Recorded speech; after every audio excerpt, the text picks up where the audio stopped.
Et nous, Kabyles, on a toujours résisté. Chanter en Kabyle, c'est de la résistance. On a été opprimés. On ne veut pas de nous. On n'a jamais rien fait pour cette culture. La preuve, ça fait 8 mois que l'école, il y a le boycott de l'école. Parlons-en. Qu'est-ce qui a fait naître ces mutants? Qu'est-ce qui a fait que nos pseudo-intellectuels ont contribué à la faillite de ce pays? Pas tous, Les intellectuels, normalement, c'est l'avant-garde, c'est l'élite. Où était-il contre le pouvoir massacré, contre le pouvoir torturé? Mais bon sang, mais pourquoi?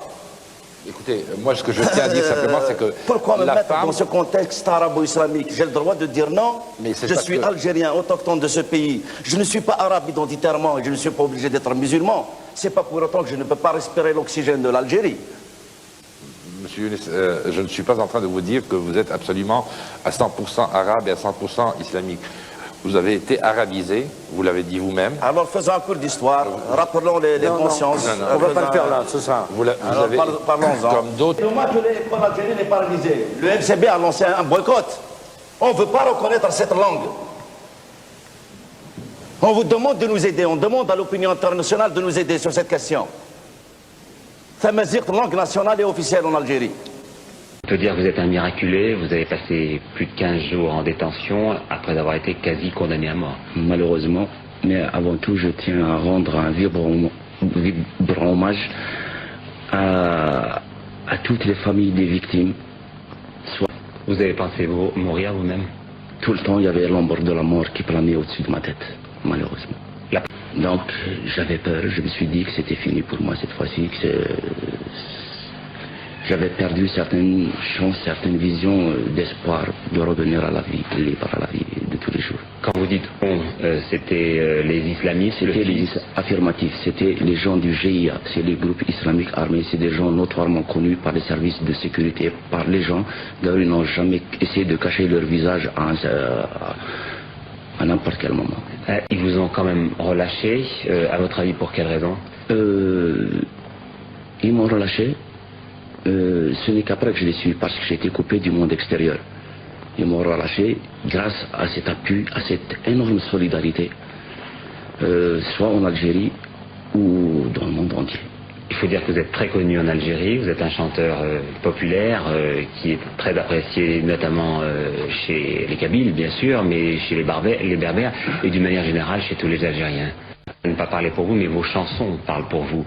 Et vos chansons ont un message pour vous, un message... Ma chanson était toujours... Malheureusement, ces derniers temps, j'ai été appelé à me battre sur deux fronts. Je me bats contre le pouvoir et contre les intégristes. Parce que ce qui arrive en Algérie aujourd'hui risque de contaminer tous les autres pays. À commencer par le Maroc ou la Tunisie, et ainsi de suite. Donc c'est la décadence, c'est l'escalade de l'horreur. En même temps. Et vous n'avez pas envie de renoncer à ce combat, bien sachant que vous êtes menacé en permanence. J'imagine que quand vous livrez une déclaration comme celle que vous faites ce soir, vous savez que vous êtes regardé. C'est sûr. Mais je pense que mon combat est noble. Il est juste. Mourir pour cette noble cause ne sera pas un sacrifice en vain. Donc je continuerai à me battre. Davantage encore. Et encore avec une maturité, je préfère.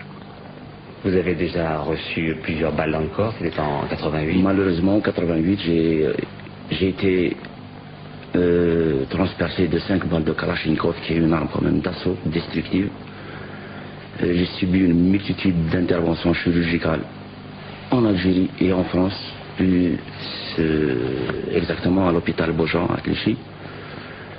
Suite à ces blessures d'octobre, bien plus tard, j'ai été poignardé dans l'enceinte même d'une brigade de gendarmerie pas loin de ma localité.